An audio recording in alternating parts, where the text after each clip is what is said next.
Hey guys, what's going on? I'm working on my pontoon boat out here, and I just fired it up for the first time this season, doing a little maintenance on it. And I just wanted to show you something real quick about the engine and the weep hole on this Mercury 115 outboard. So if you're firing up your boat for the first time like I am, you haven't hooked up to a hose, or if you're going to look at a boat, I bought this boat last year, and the guy hooked it up at his house by a garden hose like this so I could see it run. And there was nothing coming out of the weep hole right there. So I was kind of thinking it, and he said it to me. He goes, well, you know, there might not be enough water pressure in the hose, which is sometimes the case.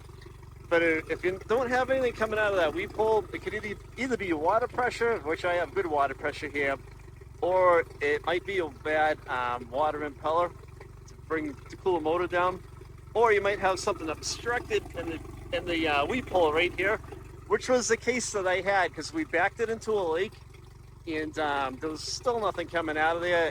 And I'll show you a second. So one of the service guys hopped into my seat, and there's a button right here. If you push this button in and push the throttle forward, it'll put some more pressure into that weep hole, and a bunch of stuff came shooting out of there. And the weep line has been fine ever since. And they did a few things, like they tried to put a couple of like pick tools in there, and they were pulling out some crap.